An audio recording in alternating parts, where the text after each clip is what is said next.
So let's get straight into it. Now, here at Natural Birth Co, we discuss the preparation required to birth naturally, especially if we're looking at a first-time mama where we have no idea how you birthed previously. We have no idea what kind of shaped pelvis you have, how your births go down, how long your natural labor is meant to go, when you're meant to go into labor naturally. So we look at preparing from 3 aspects, and this is to physically prepare, mentally prepare, and to prepare your partner. And through my experience as a midwife at the hospital, but also with my mamas at the business, I have really noticed over the 3 years of the business how much those 3 aspects are all super duper necessary. We can prepare our body and minds, but if our partner's not prepared when it comes to your actual birth experience is when some things can go a bit AWOL, and vice versa with the other ones too. So preparing these 3 aspects I find super duper important. For the sake of today's podcast, we're just going to break down the physical preparation, and then in coming weeks, we're going to do the mental preparation and preparation of your partner. So stay tuned. Now, the idea behind physical preparation is to get the body in a position where labor is as comfortable as it can be. Now, when I say this, I obviously don't mean labor to be actually comfortable, but there can be more labors that are more uncomfortable than others. So when we're physically prepared, we can help ourselves have a labor that is as comfortable as it can be. Then the labor continues progressively and efficiently. The baby descends down, down, down the pelvis. The cervix receives that beautiful pressure from the bubby's head, and the cervix opens progressively. The baby continues to move down once the cervix is 10 centimeters dilated. Crowns, comes on out, skin to skin, all beautiful love bubble there. Now, the body then can physically support you with the strength and endurance to move intuitively. This is all well and good if our body is intuitively telling us where to go, but if we don't have the physical strength to be able to hold ourselves up any longer, we're not going to physically be able to get into those positions that we need to for our pelvis to have the space to birth our baby. So these are 3 aspects that are super important for the physical preparation and what we kind of focus on throughout the session of today, the podcast of today. So when preparing physically for birth, we include building mobility in the joints of the pelvis. We include building balance in the ligaments and muscles that surround and are within the uterus and the pelvis. We include building strength in the legs and the glutes particularly, and maintaining some mild core work to reduce your abdominal separation and also to improve your postnatal recovery. So each of these 4 aspects, let's break them down a little further. Why the heck are they important? Why do we need to have things like balance ligaments, etc.? And how can we go about doing that? So first one, building mobility in the joints within the pelvis. Okay, so what I mean by this is we have 3 main joints within the pelvis. This is our symphysis pubis joint at the front here, and then we have our sacroiliac joints at the back. Now, all 3 of these joints being super mobile for the process of your birth experience is really important. So when we simply use these joints, we create lubrication, flexibility, mobility just from using them. So as baby passes down in labor, baby's head will physically move bone out of the way. So this symphysis pubis joint at the front will physically open wider than normal. This sacrum at the back will literally push out. Now, when we have mobility, lubrication, flexibility within these joints of the pelvis, this happens in a much more comfortable way for the mother. So it's less painful when these joints are moving when they're already mobile as opposed to when they're immobile and no lubrication, no flexibility. But it also happens in a much easier way as well, in the sense of they actually do move out, which is creating the space that baby needs to get on out. So what's important here? Sorry, let me just check in. Yes, amazing. So When baby wants to move on through the pelvis, if the joints have been used throughout the pregnancy and they're already mobile, lubricated, flexible, they're going to move with much more ease, creating a more comfortable labor and also a shorter and easier labor for babes to be able to navigate its way out of the pelvis.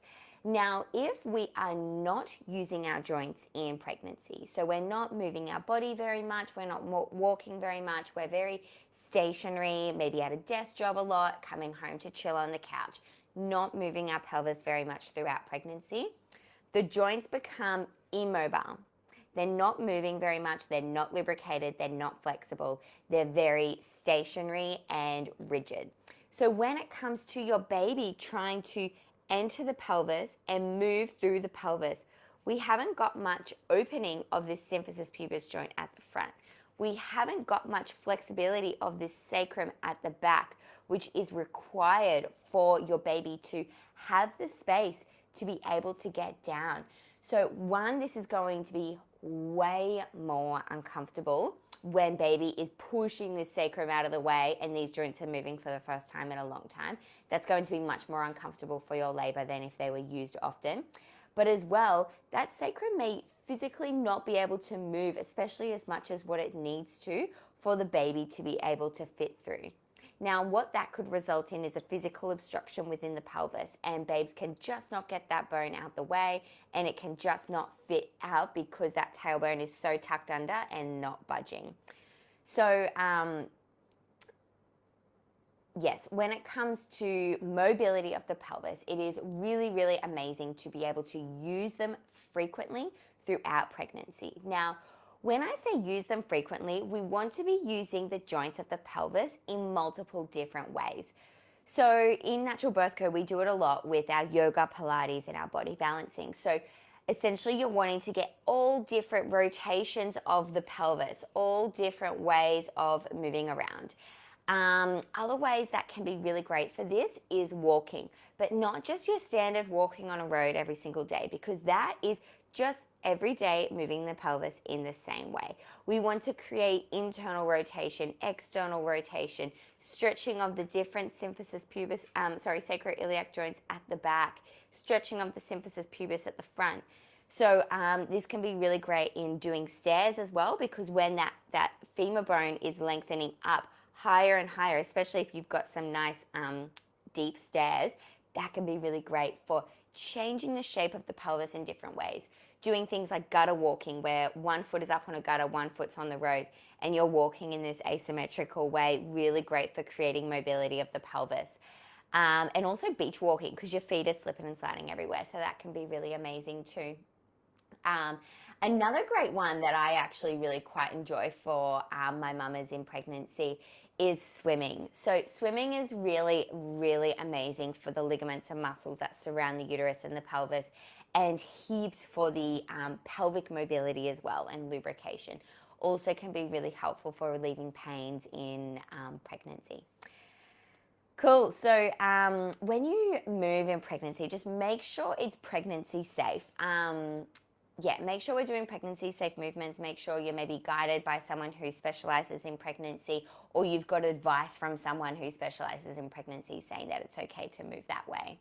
A good little rule of thumb is to not overexert yourself too much in the sense of cardio. If running or something is your thing and that feels good for you, and your women's health physio or your GP has said it's okay to keep going, but just not overexerting yourself too much, not huffing and puffing too much. And we're the same in Pilates, is that sometimes a few of the things can be a little bit cardio based, and we don't want to be huffing and puffing too much, not getting that rest rate or that heart rate up too much.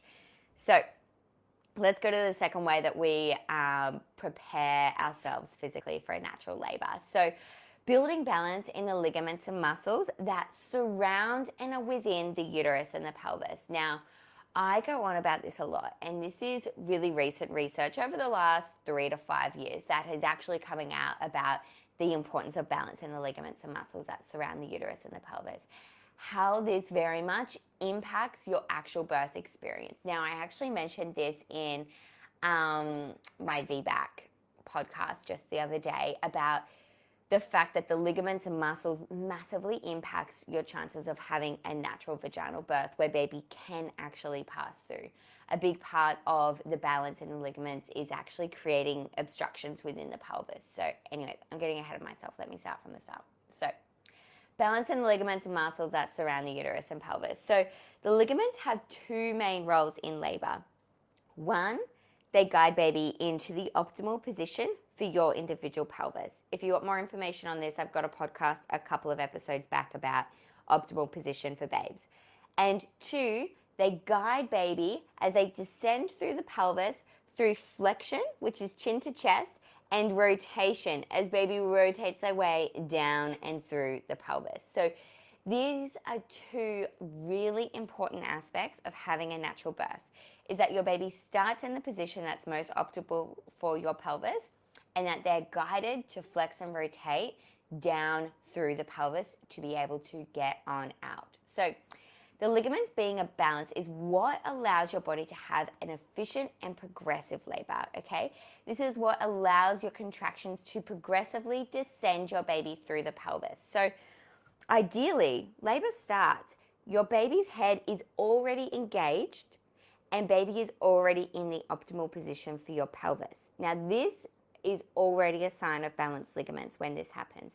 Then as labor starts and the contractions are pushing baby down, down, down through the pelvis, baby's head is descending lower and lower and lower through the pelvis. The head is also flexing and wiggling around. It might be tilting a little, flexing, deflexing, all sorts of things, wiggling its way out. And I always explain this like taking a tight ring off a finger. You've got to have a wiggle of the ring and also a wiggle of the finger. So the mum has got to be moving as well as the ring is moving to be able to navigate their way out of this super duper tight space, right? We're talking about pushing a baby out of a vagina. It's not going to be an easy task. They're not just going to slip on out. It's going to take lots of mobility and lubrication and guidance of Bubby's head to get on out of the pelvis. So now, as the Bubby's head descends through the pelvis, the head is putting pressure on the cervix. Now, hopefully, because baby's head engaged before labor even started, hopefully the cervix is already slightly matured. And then as baby continues to descend down through the pelvis and that head pressure is getting firmer and firmer on that cervix continues to open wide, right? That cervix eventually gets to 10 centimeters. The contractions continue to push and push and push Bubby down through the pelvis, allowing the baby to come through the vagina and come on out, crown onto your chest, skin to skin, happy days. So that is what the ligaments can do when they're really well balanced. Their role is to guide baby with ease to flex and rotate through the pelvis. Now, body balance is actually when the body isn't balanced. What it can actually do is one, start baby off in a suboptimal position for your individual pelvis, right? Now, this may not be posterior. This is just an example. A suboptimal position for your pelvis. And two, as Bubby descends, bubs can get a little bit stuck within the pelvis. So let's break this down a touch further. So if Bubby's in a suboptimal position to start, okay, first of all, labor may not start in the first place. When your body isn't ready and your body knows that it's out of balance, it is likely to not start labor or to start it later than it originally would have if your body was in perfect balance. So labor can prevent on starting. Now, the baby might not be able to engage, which is the head entering into that inlet of the pelvis, and or continue to descend down because they're in the wrong position for your shape of the pelvis. So everyone's internal shape of their pelvis is completely different. This sacral prominence might be more prominent or less prominent in certain women. This shape might be more oval, might be more circular or kidney bean shaped. These ischial spines may stick in a fair bit or they may be very blunt. And these sits bones for the outlet, they may be more narrow, they may be wider, plus the tailbone may stick in heaps, it may actually not and stick out heaps. So every single woman is different. Now, that's why it's important to be individual with your own body. And as long as we know we've got balanced ligaments, we can trust our baby is going to be in the optimal position for our individual pelvis, and our individual ligaments will guide baby through my individual pelvis. Now, sorry, that was a bit of a tangent, but also having imbalance in the ligaments can encourage baby to maybe be breech, be posterior, or to be transverse, which all of these positions are going to create difficulties with a vaginal birth and or not allow vaginal birth to happen at all in the first place. So secondly, the baby can get stuck within the pelvis. So as I was saying, there's ligaments all within the pelvis. Now they guide baby to flex and rotate, to descend their way through. Now, if they're out of balance and they're tight, they literally create an obstruction within the pelvis. So you might have a tight ligament coming straight across along here, and it's literally like shutting a gate of the pelvis.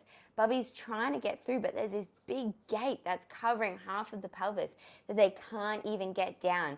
So this will, one, prevent baby from descending down, or two, prevent baby from even being able to rest its head on the cervix, preventing that cervix from opening. So this is what may be referred to as an obstructed labor. And what's really fascinating is that we diagnose about 33% of our babies as obstructed labor, and that's why they go to an emergency cesarean section. However, the World Health Organization actually says that the normal amount for labors to be obstructed is only 3%.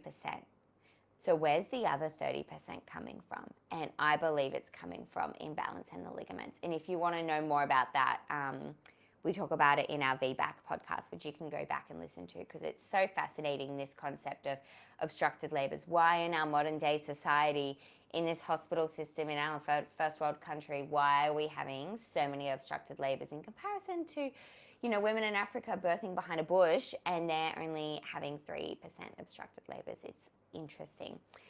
So in regards to what happens in the pelvis, yes, so we're preventing the cervix pressure, not opening the cervix, and we're having a lack of descent over hours and hours. So we're getting these epic contractions over and over and over again, but for whatever reason, babes isn't descending and that cervix isn't opening. So this is creating what we might call a lack of progress, which may go to either a instrumental birth if the cervix is 10 centimeters but babes isn't moving down, or it may actually go to a cesarean section if the cervix is staying closed. So needless to say, body balance is so important. Now, how can we achieve body balance? So with our MBC mamas, we do this mainly through our pregnancy body balance workshops. So that's a combination of chiropractic techniques, of ancient midwifery techniques, and also some yogic postures as well. We also incorporated a lot into our yoga with the intention to create body balance. So definitely doing a pregnancy-specific yoga is one of the best things you can do for your pregnancy, and I would dare say that a lot of them would be accidentally creating body balancing throughout their different postures and positions that they're doing throughout pregnancy yoga as well. And I know we definitely do with our yoga at Natural Birth Co. So third topic that we'll cover is building strength in the legs and the glutes. So this is actually quite important. Now, I'm not talking about full powerlifting here or anything ridiculous like that. Literally just one solid workout a week where we are building strength in the legs and glutes is really important. So when I care for women in the hospital setting, right, they come on in and they say, I really want this natural birth experience, which is amazing. But then they tap out sometimes for three main reasons that I'll see. 1, physical exhaustion. 2, mental exhaustion. 3, not quite able to handle the pains of labor. Totally fair call for all those reasons, right? To stop having that natural birth that you wanted, to have something like an epidural or a cesarean section that you don't necessarily need. And again, nothing is wrong with either of those things. It's simply just not what that woman entered her birth experience wanting to have. Now, if we can avoid these physical and mental exhaustions and really learn how to cope with the pains of labor, we can really eradicate these different issues that are making us tap out of the birth that we desire into a birth that we don't quite want. So, physical exhaustion, when we have strength in the legs and glutes, that is one of the amazing ways to reduce physical exhaustion, increase your longevity of your labor. So, you are going to last way longer. If you happen to naturally need to have a longer labor, then that is what some women are meant to have, even if everything's in balance. Sometimes women are meant to have a 20, 30-hour labor. And if you've got some solid strength in the glutes and in the legs, this is going to help you be way more intentionally active throughout your birth for longer, right? So rather than tapping out at 20 hours and being, so tired, you just cannot stand up anymore. You just cannot move your body anymore. You're just over it. You're done. You're tired. You're exhausted. And again, totally appreciate where you're coming from with that. Then if we have some fitness and some strength in the legs and glutes, this can really help with that physical endurance throughout a longer labor. So how we go about that is through Pilates mainly. We do in our yoga do some more powerful strength stuff. However, the mamas do like a little bit of R&R in our yoga, which is totally amazing. So in Pilates, we hit the legs and the glutes hard, and we really use that as our main focus. Now, when I'm talking about this strength and this endurance, this is more than walking. Walking's great for forms of mobility, but it's not going to build that strength that I'm talking about. So the best way to do this, Pilates is amazing for pregnancy. You can do some really, really lightweight stuff at the gym if you wanted to, if you feel so inclined and it feels great for your body. But a really great way to get this easily is literally just doing a bunch of squats and lunges at home. And we work on this in our body balance workshop. We only do like 5 in the workshop, but you are more than welcome to do heaps more. And that is the best way to build your endurance in the pregnancy. Lunges and squats, lunges is only if you don't have pelvic girdle pain, by the way. It's just a really fantastic way to build the strength, and it creates heaps of mobility while you're doing it as well. So, and it also opens the inlet of the pelvis, creating space for babes to engage. So lunges and glutes are just amazing. Now, just as a little bit of a disclaimer, we do not recommend doing intense weights at the gym and during pregnancy, especially when not under the guidance of a personal trainer or a physiotherapist. So just as a heads up, I would probably, and like all for the gym, love the gym, I would really advise against using this very short amount of time of your life. Like we're talking about 6 months, it's not going to hurt you having that time off the gym, and trying something else that's maybe slightly more appropriate for pregnancy. We've already got, so you have like your core network, right? You have your abdominals at the front, your obliques at the sides, you've got your back muscles, and then you've got your pelvic floor at the bottom, diaphragm at the top. Now, this is our like intra-abdominal area, and we're already increasing the pressure in there by so much by just being pregnant, having a baby, having amniotic fluid, having a placenta. All these things are increasing the weight in our abdominals. Now, we don't need to increase that more by lifting heavy weights, holding our breath, all of this sort of stuff. It's honestly, I feel it's just not appropriate in pregnancy. Doing some more lightweight exercise is really, really amazing for pregnancy. Otherwise we're just putting such an extra load on our pelvic floor, which is going to make that pelvic floor even weaker for birth, and just even difficult that, you want to be able to have a soft pelvic floor for the sake of birth. And this is in regards to body balancing and also women's health physio sort of stuff. But you want to have a soft pelvic floor for birth so baby can get the hell out.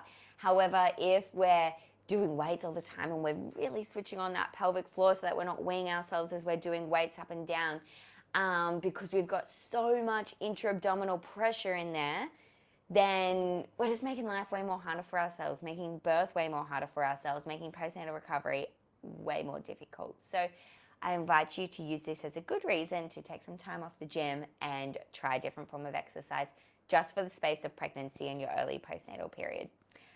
All right.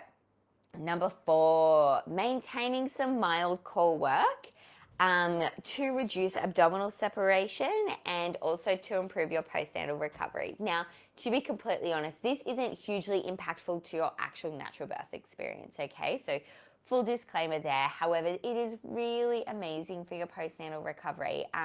The physio mamas who listen to this are going to really appreciate me adding this in. Because birth is one thing, but man, being a mama is a whole other experience. And if you can help your future mama self by having a good postnatal recovery, you're going to save yourself a world of annoyance, frustration, time, guilt, all sorts of things. If you can make your postnatal recovery rate way better by doing some gentle core exercises. Now, I really advise, this is definitely not crunches. This is not what I'm talking about. And I really advise not just doing this on your own accord, but doing this under the class or the guidance of someone like me who, you know, obviously specializes in pregnancy, or someone like a women's health physio who specializes in pregnancy.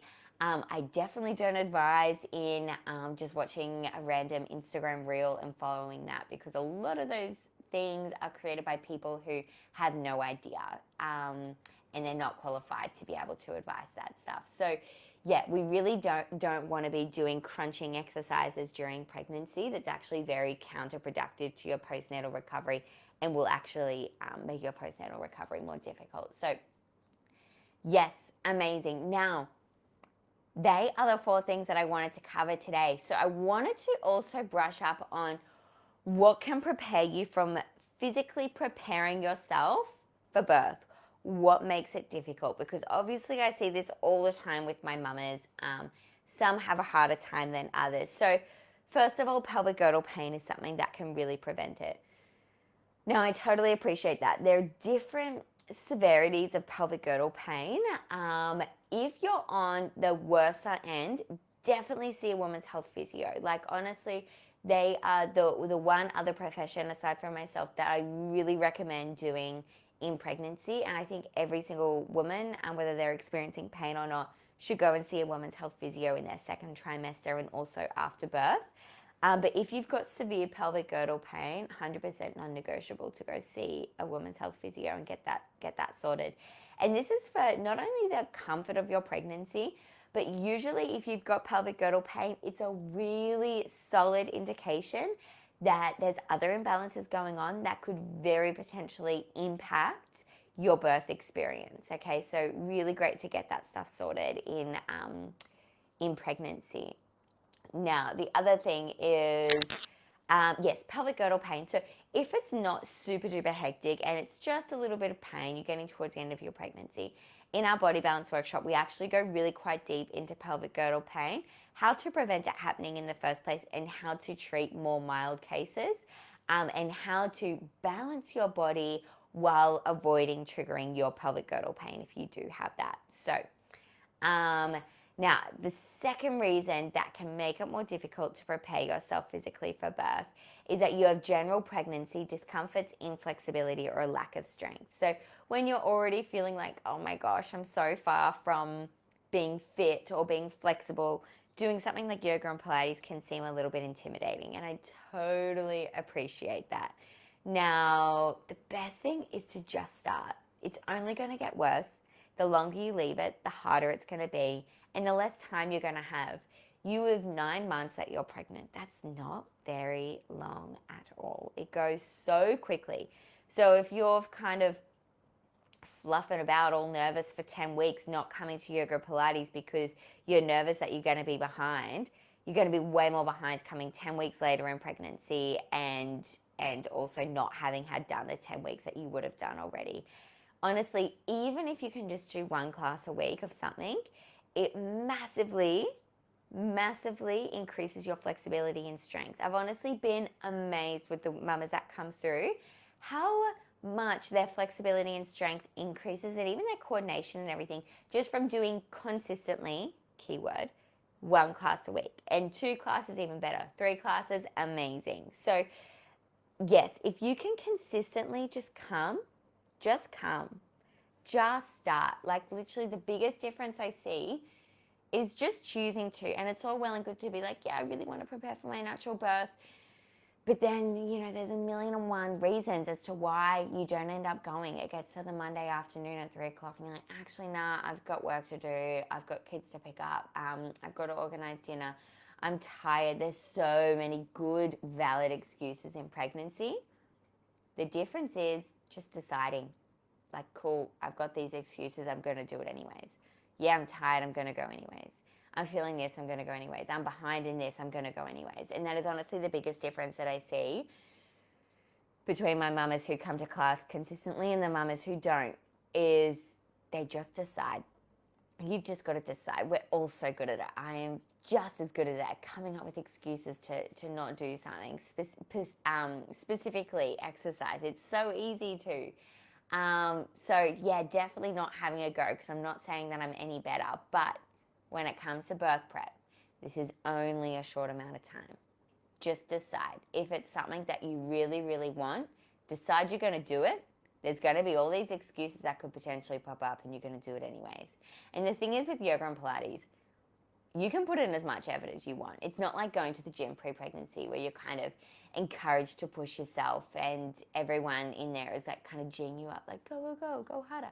In pregnancy Pilates, like honestly, sometimes mamas even just chill in child's pose for a while if you're just feeling a bit over it, and then you'll get back into it. So yeah, just go, just arrive, just put the shoes on, just get in the car, just drive there. And then you're like, oh fuck, well I better go to class anyways because I'm already here. So yeah, just decide if it's something that you want to do. Now, the third reason is that you have other kids. Again, a completely valid reason for it to be difficult to get to something like yoga and Pilates or a fitness class in general for pregnancy. So if you have other kids, see how you go. Are you the type, when you're being really, really, really honest with yourself, are you the type that can be like where you can make yourself do classes at home in your own time? If that's the case, there are heaps of online options, including we've got some coming ourselves. The Body Balance workshop is online. Can you make yourself do it yourself? Go for it. There's heaps of different options out there for you. If not, would maybe doing live classes suit you? So like, you're booked in for an 8 o'clock class that's online and you're kind of seeing and talking to the person online. If so, maybe that's a good option for you as well. Because then it's making you show up at that time rather than, in the next half hour, in the next half hour, in the next half hour. Oh, day's done. I'll just do it tomorrow. Again, speaking from experience. Yes, otherwise, can you come up with a bit of a routine? I know some of my mamas who come with a toddler and they're just, again, super duper dedicated. They've decided birth prep is something I'm going to prioritize. So they've organized a little, like kid minding schedule where, one of the grandparents will mind the kid on the Monday night, the Wednesday night, the husband can make sure that they're home to look after them. And then on the Sunday, the husband's, off, so she can come to class. So they might be how they do it. You might even have a friend. You might even swap out where you look after your friend's kid for a day and then they look after your kid for a day if you feel a bit guilty. But definitely, again, don't be afraid to ask. Don't be afraid to ask for help. And like letting them know, you can say no, totally fine. I just thought I'd see what you're up to these days for the next remainder of my pregnancy.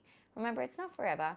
People love the opportunity to help out. I know whenever my girlfriends say, ask me if I can babysit their baby, I'm always so stoked to, and I'm always telling them, like, let me know when you're free and you guys want to go for a date night, I'll babysit. And it makes the person feel so good. So ask the question for help, ask for help. Amazing. So that's everything we had for our physical preparation. Next week, I think we're going to go into mental prep, and then following weeks, we'll go into partner prep. I hope you enjoy and talk to you soon.